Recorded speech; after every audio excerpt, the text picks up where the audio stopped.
Hello dear students, good morning. बच्चों, आप लोगों का इलेक्ट्रोस्टैटिक का एग्जाम हुआ है। आज हम लोग क्वेश्चन को पेपर को डिस्कस करेंगे, उसमें से मैक्सिमम क्वेश्चंस को डिस्कस करेंगे।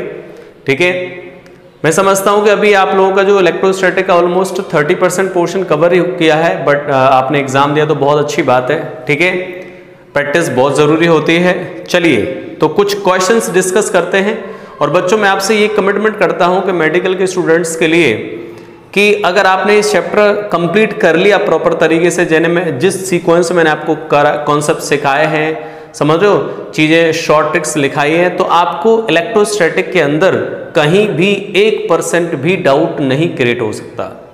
समझ रहे हो, अगर आपने इस चैप्टर को अच्छे से प्रॉपर तरीके से स्टडी कर लिया, जैसे मैंने आपको जिस सीक्वेंस में स्टडी कराई है उस सीक्वेंस के अंदर।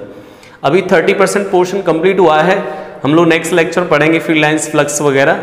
ठीक है, चलिए आज आपका जो पेपर है, इस पेपर को मैं डिस्कस कराता हूँ। छोटे छोटे क्वेश्चंस हैं बेटा, मेडिकल स्टूडेंट्स के लिए हैं। सही है, जेई वालों का पेपर नहीं है, मेडिकल वालों का है। जेई वालों का मैंने करा दिया। ठीक है, ये मेडिकल वाले स्टूडेंट्स का है। चलिए देखते हैं क्वेश्चन। बेटा बहुत छोटे जो क्वेश्चन हैं, ठीक है, मैं नहीं चाहूँगा कि छोटे क्वेश्चंस को हम करें। ठीक है, आपने कर लिए होंगे, उम्मीद करता हूँ मैं, जिन्होंने पढ़ रखा है पहले से थोड़ा बहुत। फर्स्ट क्वेश्चन में क्या दिया बेटा, A charge q is inside a closed surface and minus q outside the outgoing electric flux। बच्चों, एक चार्ज जो है इसके अंदर है, ये सरफेस के अंदर प्लस q चार्ज और एक माइनस q चार्ज यहां पर है। तो फ्लक्स जो क्रिएट होता है वो सिर्फ इनसाइड चार्जेस की वजह से क्रिएट होता है। समझ रहे हो, और यहां से फ्लक्स क्या होगा, इलेक्ट्रिक फील्ड लाइंस यहां से बाहर जाएंगी तो ये आउटगोइंग फ्लक्स क्रिएट करेगा। और कितना फ्लक्स हो जाएगा outgoing, Q enclosed divided by epsilon naught. तो Q by epsilon naught answer आ जाएगा भाई। समझ रहे हो, if the electric field is uniform then the electric lines of forces. बच्चों हम पढ़ेंगे प्रॉपर्टीज ऑफ लाइंस के अंदर कि अगर इलेक्ट्रिक फील्ड लाइंस कहीं पर इस तरीके से हैं ऐसे, तो बच्चों उनकी जो डेंसिटी होती है वो बताती है इलेक्ट्रिक फील्ड इंटेंसिटी को, इलेक्ट्रिक फील्ड की स्ट्रेंथ को। अगर इन लाइंस के बीच में गैप ज्यादा है तो इलेक्ट्रिक फील्ड यहाँ पे कम है, या बेटा गैप इन फील्ड लाइंस के बीच में कम है तो इलेक्ट्रिक फील्ड ज्यादा है। ठीक है, यानी ये रिप्रेजेंट कर रही है नॉन यूनिफॉर्म इलेक्ट्रिक फील्ड को। सर अगर ये electric field lines uniform electric field को रिप्रेजेंट करें तो इसके लिए क्या करना पड़ेगा, फील्ड लाइंस को पैरेलल होना पड़ेगा, जिससे इनके बीच का जो डिस्टेंस है वो कैसा रहे, सेम। और जब डिस्टेंस सेम रहेगा तो इलेक्ट्रिक फील्ड कैसा रहेगा, सेम। ओके, चलिए कैसे है electric field lines, imaginary curve है तो इमेजिनरी आंसर लगा दो थर्ड में। फोर्थ में बेटा आपने जैसे 12th में पढ़ा होगा भाई, क्या है, पॉजिटिव चार्ज, तो field lines originates from positive charge और इन्फिनिटी। तो इसमें कौन सा आंसर आ जाएगा आपका, पॉजिटिव चार्ज, मतलब second option. Okay, a surface enclosed N electric dipole, the electric flux through surfaces. Question number 5। बच्चों इस सरफेस के अंदर जब डायपोल को एनक्लोज कर दोगे तो डायपोल का मतलब बेटा प्लस q माइनस q। अब सोचो नेट चार्ज क्या आ गया, एनक्लोज चार्ज नेट जीरो, तो फ्लक्स जीरो हो गया। फ्लक्स के मतलब फ्लक्स क्या आ जाएगा, जीरो। सही है, तो जीरो आंसर आ जाएगा। Total flux coming out of some close surface, कोई भी क्लोज बाउंड्री हो बेटा, फ्लक्स जो है वो पॉइंट लिखाऊंगा कि फ्लक्स जो है इसकी ज्योमेट्री पे डिपेंड नहीं करता, वो सिर्फ एनक्लोज चार्ज पर डिपेंड करता है। तो क्या आंसर आ जाएगा, Q by epsilon naught answer आ जाएगा नेक्स्ट क्वेश्चन का। ठीक है, इसके बाद a square of side 20 centimetre, एक स्क्वायर है बच्चों जिसकी साइड दे रखी है आपको 20 सेंटीमीटर। ठीक है, ये हो गया 20 centimetre. Is enclose by surface of sphere of 80 centimetre, surface of sphere of 80 centimetre, radius 80 centimetre, तो ऐसा होगा स्फीयर। यानी इसके अंदर जो भी चार्जेस होंगे बेटा वो इस स्फीयर के अंदर एनक्लोज हो जाएंगे। तो टोटल चार्ज देख लो, यहां सारे चार्जेस को ऐड कर लो तो टोटल चार्ज निकल आएगा। और टोटल चार्ज जब ऐड करोगे तो आप 10⁻⁻⁶ सभी में 10⁻⁻6 है, तो +2 +6 8 और -8, टोटल 0 हो गया यार। तो टोटल चार्ज 0 है बेटा, तो फ्लक्स कितना हो जाएगा, 0 हो जाएगा। सिंपल सी बात है यार, समझ रहे हो। क्वेश्चन में जो 8 था बेटा वो थोड़ा अच्छा क्वेश्चन था, मेडिकल के एग्जाम के पॉइंट ऑफ व्यू से बोलूं मैं, थोड़ा सा बोल सकते हैं कि थोड़ा सा टफ था क्वेश्चन। ठीक है, बट एग्जाम के अंदर भी ऐसी सिचुएशन क्रिएट होती है, एक दो क्वेश्चंस ऐसे होते हैं जो थोड़े से लेंथी और मतलब थोड़े से होते हैं जिनमें आपको दिमाग लगाना पड़ता है। ठीक है, देखो इस टाइप के क्वेश्चंस में आपको माइंड लगाने की जरूरत नहीं पड़ी, बेसिक आपने चीजें पढ़ रखी वही पूछी गई हैं। चलिए क्वेश्चन में जो 8 है बेटा, a charge Q is distributed over 2 concentric hollow spheres of radius r and capital R। बेटा एक इस तरीके से रेडियस अज्यूम कर लूं मैं r, और एक इस तरीके से रेडियस अज्यूम कर लूं कैपिटल R। ठीक है, अब एक चार्ज q को स्प्लिट करना है, तो मैंने सोचा कि सर इस पर चार्ज q रख देते हैं, तो रिमेनिंग चार्ज यहां पर आ जाएगा q माइनस क्यू, समझ गए, q यहां पर तो q माइनस क्यू यहां पर। अब इसने बोला है कि जो डिस्ट्रीब्यूशन किया गया है वो इस तरीके से किया गया कि surface charge densities are equal, तो बेटा इसका जो सरफेस चार्ज डेंसिटी आएगा वो कितना आ जाएगा q अपॉन 4 पाई r स्क्वायर, और यहां कितना आ जाएगा q माइनस क्यू अपॉन ये 4 pi capital R square. This is the surface charge density of outer cell. ये कैंसिल्ड आउट हो जाएगा students, so q is equal to R square को उधर ले जाएं तो R square upon R square Q minus Q, ये हो जाएगा। अगर हम लोग q की वैल्यू फाइंड करना चाहें तो इसको उधर लेके आ जाओ, q थोड़ा लेंथी प्रोसेस मैंने बता दिया था आपको, थोड़ा सा है ये question, q into R square upon R square, तो यहाँ से q कॉमन ले लो, क्या बच जाएगा R square plus small are square upon R square, और यहाँ पर q R square upon capital R square, ये तो यहाँ से कैंसिल्ड हो गए। तो फाइनली हमारे पास जो q की वैल्यू है वो कितना आने वाला है, q का वैल्यू आ जाएगा q times R square upon R square plus small are square. This is the value of charge q। Clear?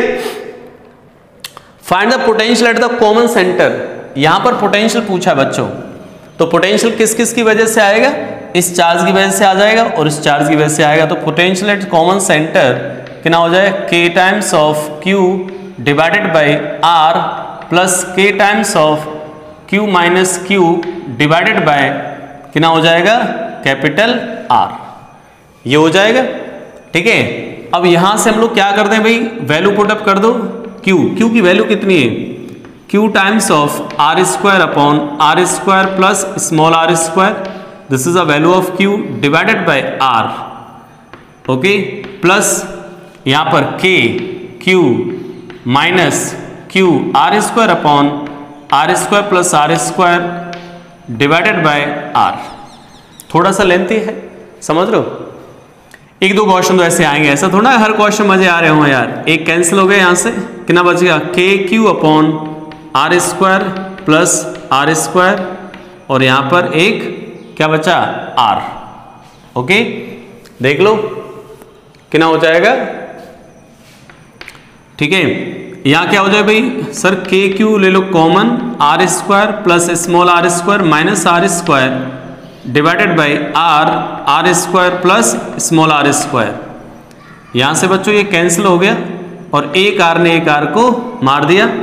यहां से बच्चों के Q upon R square plus R square common ले लूं तो क्या बचेगा R plus capital R. This is a potential at common centre. सही है, ये आ जाए पोटेंशियल एट कॉमन सेंटर। तो थोड़ा सा ये मतलब जिसको बोल सकता हूं मैं थोड़ा सा लेंथी क्वेश्चन था, समझ लो एग्जाम के पॉइंट ऑफ व्यू से, वैसे लेंथी नहीं कह सकते कोई ज्यादा खास। चलिए question 9th, the electric field inside a spherical shell of uniform surface charge density, inside a spherical shell of uniform electric field क्या आ गया बेटा, जीरो हो जाएगा। समझ रहे हो, शेल के अंदर इलेक्ट्रिक फील्ड क्या होना, जीरो, समझ रहे हो। चलिए नेक्स्ट क्वेश्चन क्या है, electric potential at the surface of atomic nucleus. Okay, nucleus ऐसा अज्यूम कर लें भाई, और इसके लिए z कितना है 50, सही है, और रेडियस दे रखा आपको इतना, इसकी न्यूक्लियस की रेडियस दे रखी है बच्चों आप लोगों को 9 × 10⁻⁻⁻15 मीटर।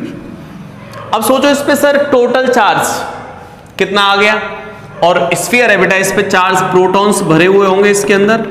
ठीक है, प्रोटॉन्स पर जो चार्ज है, प्रोटॉन पे एक प्रोटॉन का चार्ज तो जानते हो कितना होता है। ओके डियर स्टूडेंट्स, तो बात करेंगे electric potential at the surface of atomic nucleus. z is equal to 50 of radius इतना। बेटा z तो आपको इतना दे दिया और रेडियस इतनी दे दी। पोटेंशियल पूछा है सरफेस का, तो सरफेस का पोटेंशियल कितना आता है बेटा? Potential of surface k q by r। अब k की वैल्यू कितनी बेटा? 9 इंटू 10 टू द पावर 9 और q मतलब टोटल चार्ज। तो बच्चों न्यूक्लियस में क्या रहता है? प्रोटॉन भी रहते हैं, न्यूट्रॉन भी रहते हैं, बट न्यूट्रॉन पे चार्ज होता ही नहीं। टोटल चार्ज किस पे होता है बेटा? प्रोटॉन पे केवल। तो प्रोटॉन कितना, z कितना? 50। तो यानी कि प्रोटॉन कितने आएंगे? 50। तो 50 प्रोटॉन पे चार्ज कितना आ जाएगा? एक प्रोटॉन पे चार्ज होता है 1.6 into 10 to the power minus के 19 इलेक्ट्रॉन के चार्ज के बराबर, बट पॉजिटिव। और r कितना है? ये 9 into 10 to the power minus के 15।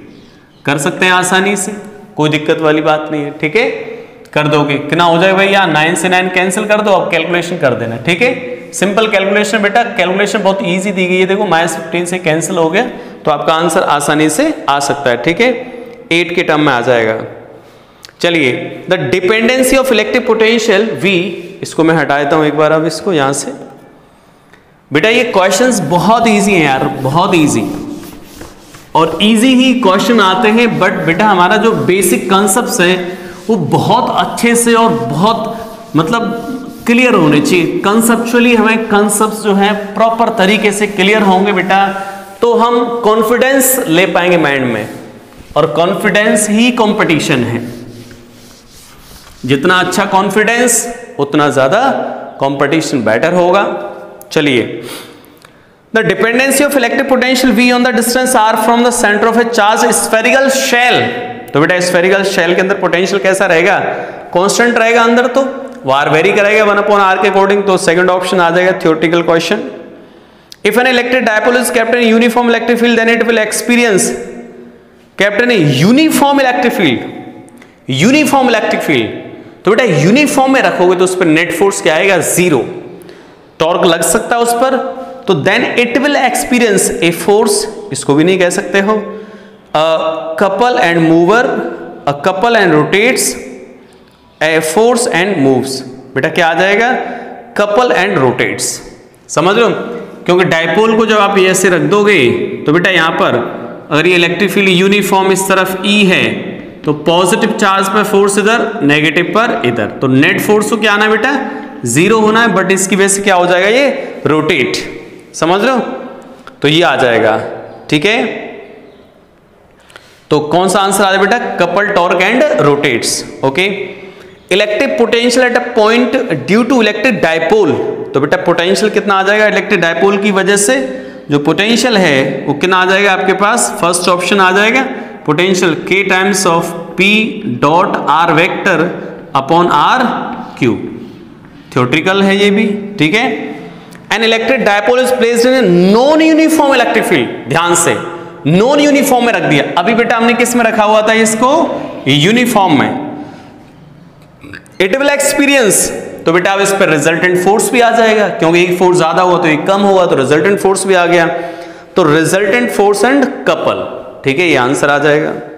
चलिए, क्वेश्चन नंबर 15 बेटा क्या है? जो फील्ड लाइंस होती है कंडक्टर सरफेस के परपेंडिकुलर होती हैं, तो ऐसा किस सिचुएशन के अंदर है? केवल और केवल थर्ड सिचुएशन में। ठीक है बच्चों, मेटल रखा हुआ, तो मेटल इज अ कंडक्टर है, और कंडक्टर पे इलेक्ट्रिक फील्ड लाइंस परपेंडिकुलर, तो कौन सा ऑप्शन आ जाएगा? थर्ड।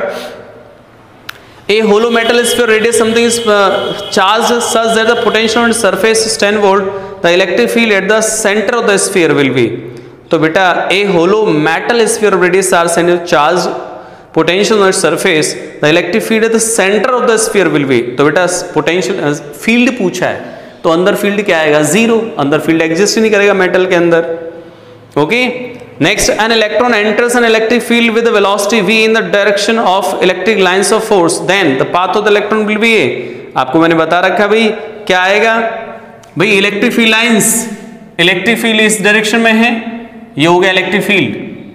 ठीक है, this is a electric field. An electron enters N electric field with its velocity in direction of the electric lines of force.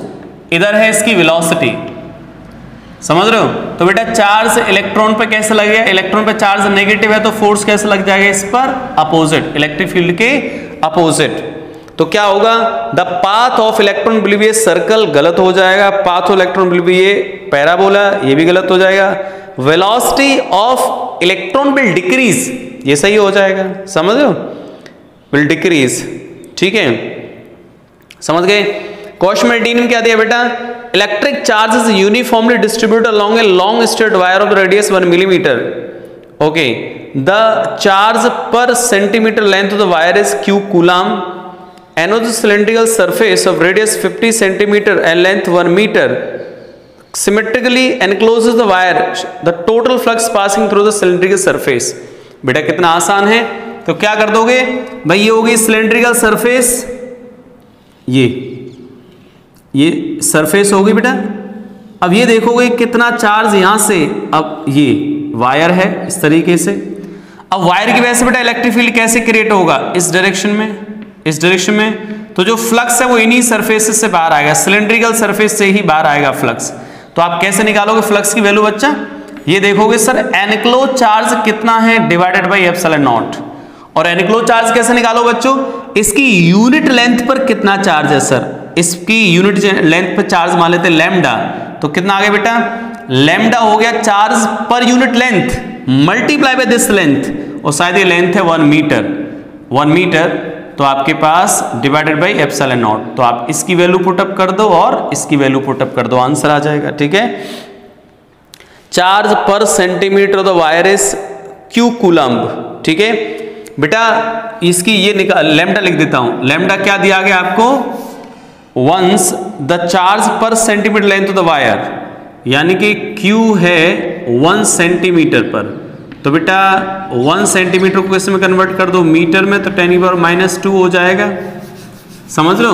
तो यहां से क्या निकाल दोगे, लैम्डा, ठीक है, 1 सेंटीमीटर पर चार्ज कितना है ये, तो 1 सेंटीमीटर मीटर कन्वर्ट कर दो, ये हो गया, तो ये 100 टाइम्स ऑफ q, क्या आ जाएगा बेटा, ये लैम्डा, लैम्डा आ गया, और एप्सिलॉन नॉट आपको पता होता है, और एप्सिलॉन की वैल्यू पुटअप भी नहीं करनी, ठीक है। बहुत आते हैं हम लोग 19 पर, ठीक है। 19 में क्या दिया गया है, 19 बच्चों ऐसा कुछ बोला गया है, देखो 19 अच्छा क्वेश्चन है। 19 के अंदर v is equal to ax y, v vary कर रहा है x और y के साथ। हमसे पूछा कि भाई इलेक्ट्रिक फील्ड किसके प्रोपोर्शनल है, तो बच्चों v से पहले इलेक्ट्रिक फील्ड की कैलकुलेशन का जो कॉन्सेप्ट है, ठीक है, वैसे तो मैं पढ़ाऊंगा भाई, अब जिनको आता है वो देख लेंगे। x डायरेक्शन में इलेक्ट्रिक फील्ड निकालना है, minus del v over del x, तो x के रिस्पेक्ट में डिफरेंशिएट कर दो, तो x के रिस्पेक्ट करो तो 1 हो जाएगा, और ये कांस्टेंट है तो ये हो a y के रिस्पेक्ट में differentiate minus del v over del y, कितना हो जाएगा, माइनस ओवर y के रिस्पेक्ट में, तो ये हो जाएगा ax। इलेक्ट्रिक फील्ड की जो वैल्यू है, इलेक्ट्रिक फील्ड की जो वैल्यू बच्चा ये हो जाएगी sir Ex i cap plus Ey j cap, तो ये कितना है, minus Ay i cap plus minus of Ax j cap, this is electric field. अब बच्चों इसका मैग्नीट्यूड निकाल दें, तो E का मैग्नीट्यूड कितना आएगा, रूट ऑफ Ay का whole square plus minus of Ax का होल स्क्वायर, यहां भी चाहो तो माइनस लगा दो, कोई मतलब तो है नहीं, बट उसका स्क्वायर हो रहा है इसलिए a बाहर कर दो बेटा, क्या बचेगा यहां पर, y स्क्वायर या x square plus y square e। बच्चों ये तो कांस्टेंट है, तो r वेक्टर अगर हम लिखें r वेक्टर, तो r वेक्टर कैसे लिखा जाएगा बेटा, r vector is equal to X Y, तो r इज इक्वल टू क्या आ जाएगा, root of X square plus Y square, इसका मतलब ये r लिखा हुआ है, तो E डायरेक्टली प्रोपोर्शनल टू क्या आ गया बेटा, E directly proportional to R, ठीक है, ये आ जाएगा, समझ लो, अच्छा क्वेश्चन था, ठीक है। चलिए अब हम इसको हटा देते हैं, नेक्स्ट क्वेश्चन पे चलते हैं। बेटा अगर हमारे कंसेप्ट क्लियर होंगे तो हमें कहीं भी किसी भी टाइप का डाउट नहीं आ सकता, और फिजिक्स में क्या है कि सबसे पहले बेटा आपके कंसेप्ट स्ट्रांग हो, और उसके बाद बच्चों आपकी प्रैक्टिस सही है, ये मैटर करती है। चलिए अगला क्वेश्चन यार, Gauss law is given by something this, if net enclosed in Gaussian surface zero, if net charge enclose, बेटा जब नेट इलेक्ट्रिक चार्ज जीरो हो गया सरफेस के अंदर तो क्या आ जाएगा, फ्लक्स जीरो हो जाएगा। ठीक है, E on the surface must be zero, नहीं बेटा जब मैं गॉस पढ़ाऊंगा तब समझाऊंगा कि electric field is due to inside charge as well as outside charges also. तो अंदर जीरो है बट बाहर चार्ज हुआ तो उसकी वजह से तो इलेक्ट्रिक फील्ड आएगा, लेकिन जो फ्लक्स होता है वो सिर्फ और सिर्फ इनसाइड चार्ज की वजह से क्रिएट होगा। ठीक है, तो हम क्या बोल देंगे, there is no net incoming electric field lines, incoming and outgoing electric field lines are equal. तो यानी कि कौन सा ऑप्शन आएगा इसमें, सेकेंड। समझ लो, incoming outgoing field total equal है तभी तो फ्लक्स जीरो हो पाएगा। ठीक, electric field at a distance 20 centimetre from the centre of the electric dielectric sphere of radius 10 centimetre ना, then E at 3 centimetre distance from the centre. कर दोगे भाई, आसान है, कर लेना, कोई दिक्कत नहीं वाली बात नहीं है इसके अंदर। चलिए question number 22, 2 point charges placed at a distance R in air exert a force F। मैंने आपको बता रखा है, ये बच्चों ने कर दिया होगा भाई। दो चार्ज से बेटा R डिस्टेंस पर एक दूसरे पर फोर्स एक्सर्ट कर रहे थे F। ठीक है, ये फोर्स एक्सर्ट कर रहे थे एक दूसरे पर F। Clear, at a distance R, the value of distance at which they exert same force when placed in medium dielectric constant K. The value of distance at which, इस distance की value पूछी है बेटा कि medium में distance मान लेते हैं R डैश, यही same charge same force exert करें। समझ रहे हो, तो बेटा यहां पर फोर्स क्या लिख दोगे, F इज इक्वल टू कितना हो जाएगा बच्चों, 1/4 pi epsilon not Q1 Q2 divided by R square.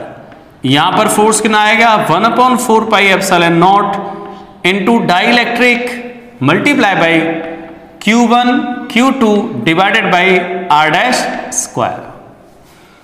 बेटा ये इक्वल करना है, फोर्सेस को इक्वल कर दो तो कितना आ जाए भाई, 1/4 pi epsilon not Q1 Q2 divided by R square is equal to 4 pi epsilon not into AR Q1 Q2 divided by R dash square. बच्चों ये हो गए कैंसिल, सही है। R डैश की वैल्यू कितनी आ जाए बेटा, R dash square is equal to R upon ER, ये R डैश की वैल्यू कितनी आ गई, R over root of ER। ठीक है, ये आ जाएगा, सिंपल सा कॉन्सेप्ट है भाई। ER की जगह यहाँ पे K दिया है तो K पुटअप कर दोगे। Okay, 2 small conductor spheres of equal, देखो ये मैंने क्वेश्चन क्लास में भी करा रखा है तो आप कर लोगे, मैं इसको नहीं करा रहा हूं, सही है। If A charge sphere conductor radius 10 cm has potential V at a point distance 5 cm from the center, then the potential at the point distance 50 cm from the center। देखो, if a charged sphere spherical conductor radius 10 cm has potential V at a point distance 5 cm from its center, okay, then the potential at a point distance 15 cm from the center। बच्चों देखो क्या दिया गया है, ये sphere हो गया, इसके अंदर 5 सेंटीमीटर, ये कितना है 10 सेंटीमीटर, यहां से 5 सेंटीमीटर डिस्टेंस से पोटेंशियल V दिया गया है, तो यहां से 15 सेंटीमीटर डिस्टेंस से पोटेंशियल क्या आएगा, सही है। तो बच्चा अंदर जो पोटेंशियल होता है बेटा अंदर, वो किसके इक्वल होता है, सरफेस के इक्वल। तो हम लोग क्या लिख देंगे, इनसाइड पोटेंशियल V है सर, और वो किसके इक्वल आएगा, सरफेस के पोटेंशियल के इक्वल KQ/R। ओके, अब ये बोला कि 15 सेंटीमीटर दूर पोटेंशियल बताओ, V डैश अज्यूम कर लें, 400 वही रहेगा और डिस्टेंस बदल जाएगी R डैश, ये पोटेंशियल हो गया, सही है भाई। ये कंसेप्ट पता होना चाहिए, अंदर पोटेंशियल क्या है बेटा, जो अंदर पोटेंशियल आएगा वो सरफेस के पोटेंशियल के इक्वल आएगा। कर दो डिवाइड, KQ हो गया cancel, V upon V dash is equal to 1/R 1/R dash, R dash upon R हो जाएगा ये। समझ रहे हो। अब ये पोटेंशियल कितना बेटा v डैश तो हमें पूछा है r डैश 15 सेंटीमीटर और ये 10 सेंटीमीटर, ये कितना आ गया 3/2, तो v डैश की वैल्यू आ गई बेटा 2v/3। समझ लो, आ गया आंसर। इजी क्वेश्चंस हैं, ठीक है, कोई बहुत बड़ी रॉकेट साइंस नहीं है भाई इनमें। चलिए तो आप लोग कर लोगे इनको बेटा। There is a uniform electric field of strength volt along the Y axis, a body of mass 1 gram and charge is projected in the field from origin of the positive axis with the velocity is its speed. बेटा मैंने एक class में ऐसा question कराया हुआ है, पर तब भी एक बार देख ले क्या दिया गया। There is a uniform electric field of strength volt per metre along the Y axis. Electric field जो दिया गया बेटा वो वाई एक्सिस के अलोंग दिया गया है, ठीक है, इलेक्ट्रिक फील्ड इस साइड है, ठीक। A body of mass 1 gram and charge 10⁻⁻⁻ projected into the field from origin along the positive X axis, इधर ड्रॉ किया गया है, ठीक है, इस तरफ।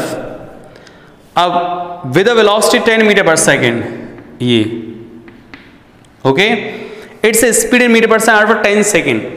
सोचो बच्चों, यहां पे ग्रेविटी को नेग्लेक्ट अज्यूम करना है आपको, ग्रेविटी को नेग्लेक्ट मान के चलेंगे तो बेटा ये ग्रेविटी तो नेग्लेक्ट हो गया और जो इलेक्ट्रोस्टैटिक फोर्स लगेगा वो अपवर्ड लगेगा, तो ये वाली स्पीड को तो कोई चेंज करने वाला है ही नहीं, तो ये स्पीड तो रहेगी कांस्टेंट।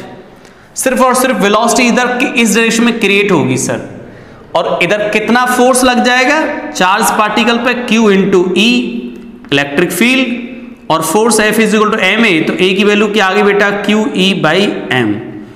तो this is a value of acceleration. तो t टाइम में कितना वेलोसिटी क्रिएट हो जाएगा इस डायरेक्शन में, तो बेटा जब कांस्टेंट एक्सेलरेशन के लिए याद है क्या लगाते थे, v is equal to u plus at, constant acceleration. तो ये y डायरेक्शन वेलोसिटी है ही नहीं शुरुआत में, QE/m multiply by time, this is a velocity in y direction at time t। तो बेटा नेट वेलोसिटी क्या आ जाएगा, x में भी वेलोसिटी 10 मीटर पर सेकंड तो कांस्टेंट रहेगी, और y में क्रिएट कितनी हो जाएगी बेटा किसी टाइम पर, ये QE/m इंटू t। अब मैग्नीट्यूड पूछा तो क्या निकाल दोगे, 10 का square plus QE/m into t का होल स्क्वायर, कर दोगे सॉल्व इसको, ठीक है, वैल्यू दे रखी है, सॉल्व कर दोगे आसानी से भाई।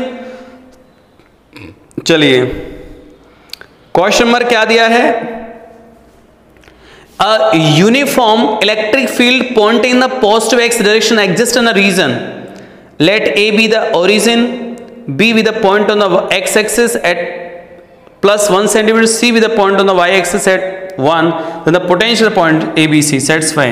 देखो क्या दिया है क्वेश्चन नंबर 26 में, a uniform electric field pointing in the positive x direction, electric field है बेटा यूनिफॉर्म और x डायरेक्शन में एग्जिस्ट करता है, region let A be the origin, बेटा ये A तो है ओरिजिन और B पॉइंट है यहां और C पॉइंट है यहां, ठीक है, let A be the origin, B be the point on the x axis and C be the point on the y axis, then the potentials at the point ABC satisfy the condition.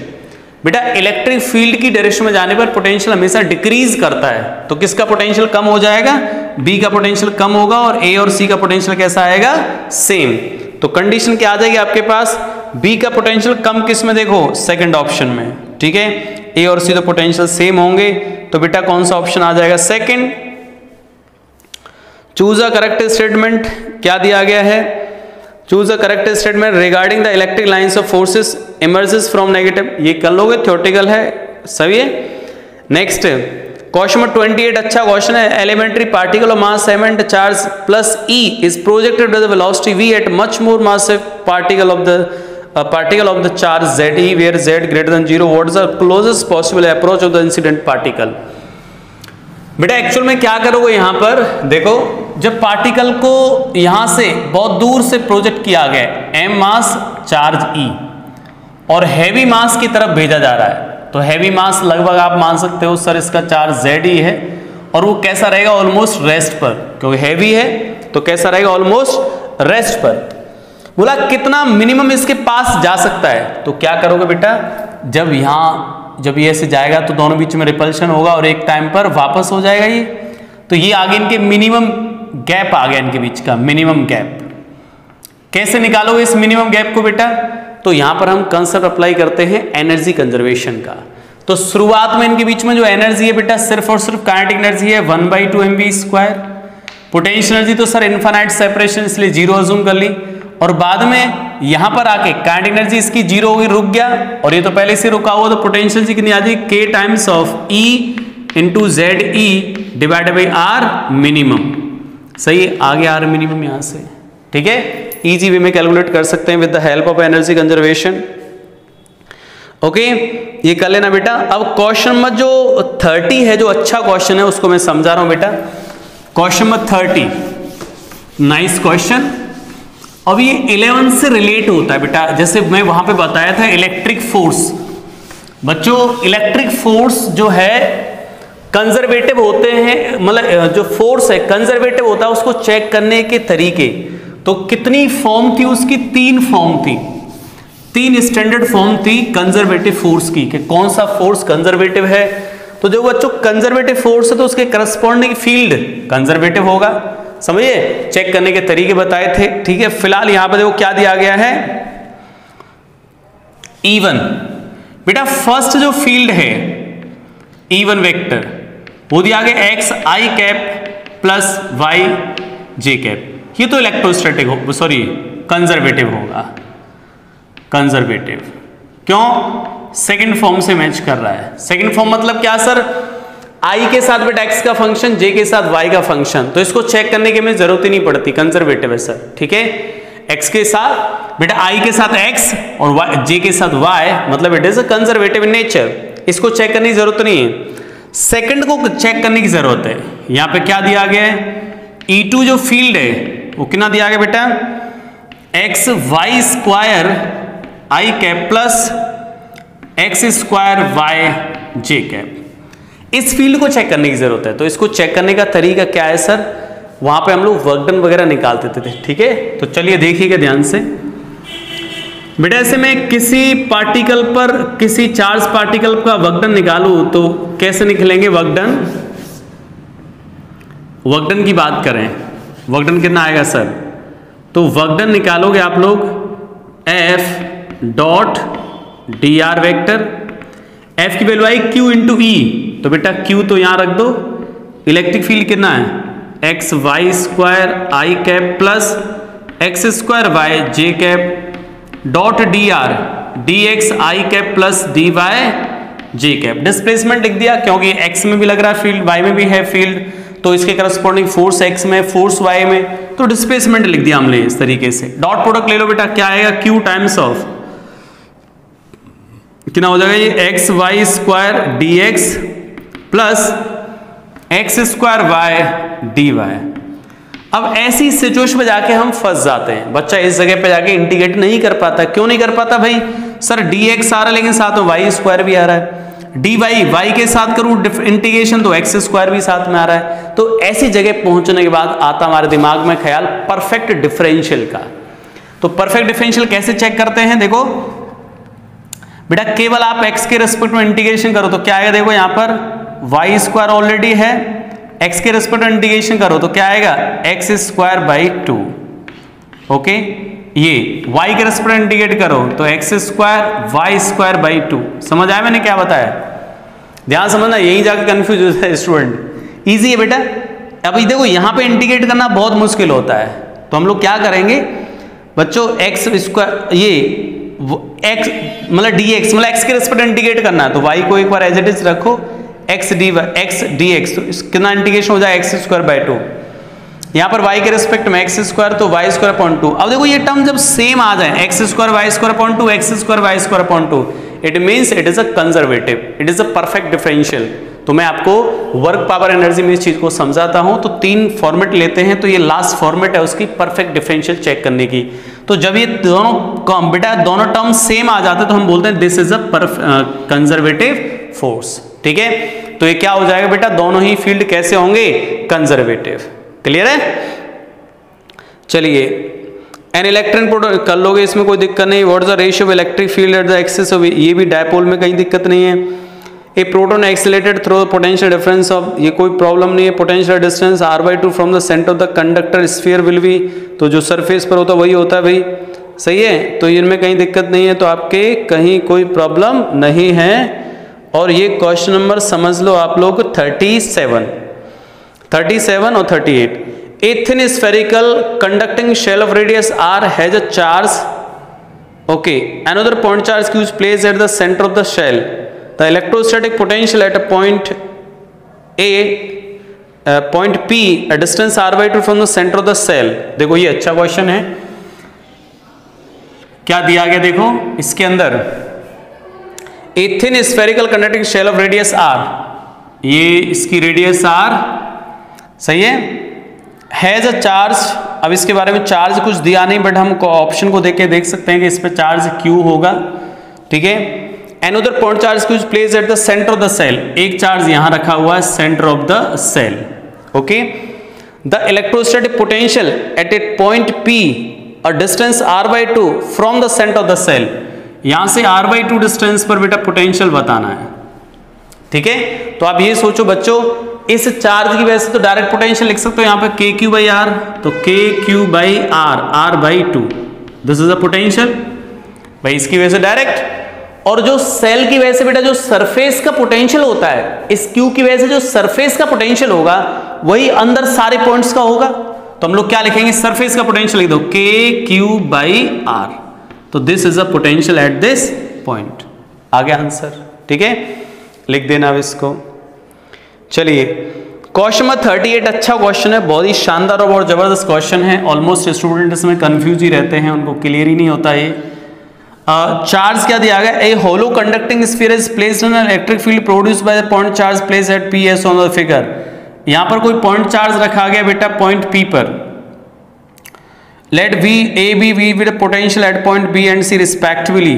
यहां पर potentials हैं ए, B और सी, ठीक है बच्चों। यहां पर बोला है पोटेंशियल्स के बारे में बात पूछ रहा है, क्या होगा पोटेंशियल के बारे में। तो हम लोग क्या करते हैं, जनरली कॉन्सेप्ट क्या होता है देखो, इस पॉइंट चार्ज क्यू की वजह से यहां सेंटर पर पोटेंशियल लिखते हैं, सिंपल सा कॉन्सेप्ट है।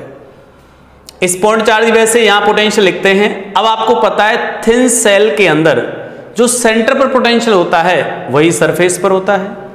तो अब बच्चों यहां से सेंटर पर पोटेंशियल हो गया सपोज V, तो यहां भी V होगा, यहां भी V होगा, यहां भी V होगा, यानी कि तीनों पोटेंशियल का जो तीनों पॉइंट का पोटेंशियल वो कैसा हो जाएगा, सेम। अब जनरली स्टूडेंट क्या सोचते हैं कि सर ये पास में तो इसका पोटेंशियल कम ज्यादा होगा, इनका ऐसा होगा, ऐसा नहीं है, ठीक है। तो क्या है बेटा, तीनों पॉइंट का पोटेंशियल सेम। अब आपको आंसर जो भी क्वेश्चन पूछा गया उसके अकॉर्डिंग आंसर दे सकते हैं। क्वेश्चन नंबर इसमें 39 में कोई दिक्कत नहीं, 40 में भी कोई दिक्कत नहीं होनी चाहिए। 40 में क्या बोला है, जो Q1 पर जो फोर्स है बेटा वो किसके प्रोपोर्शनल है। तो यहां पर देखो Q1 चार्ज रखा हुआ है और यहां चार्ज है सपोज Q2 और ये चार्ज है सपोज Q3 और यहां पे एंगल अज्यूम कर लो थीटा, ठीक है, क्योंकि यहां पे थीटा दिखाई नहीं दे रहा है तो आप लोग कॉमन सेंस से एक बात करें तो थीटा यहां पर अज्यूम कर लो। यहां पर आए बेटा -Q3 और ये भी -Q1 बोला ये फोर्स क्या आएगा बेटा, तो फोर्स निकालने में कहां दिक्कत है भाई, कूलम्ब्स लॉ।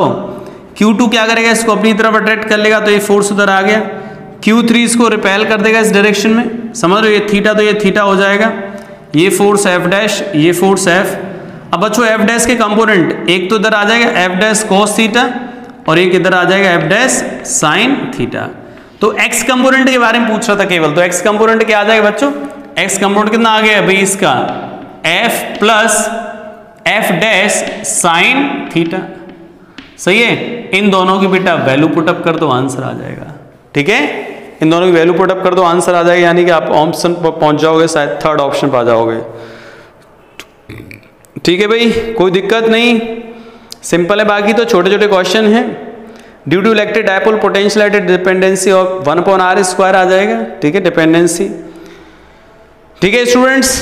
तो एक लास्ट क्वेश्चन और बता दो, charge place at distance r from the axis, तो dipole force act on its is F। Last question देख लो बच्चों, जो डायपोल की वजह से जो फोर्स लगेगा, a charge is placed at a distance r from the axis of dipole, force acting on it is F, if distance made to double then force will be. बेटा फोर्स हम बोल सकते हैं 1/r³, क्योंकि electric field cube के according change होता है।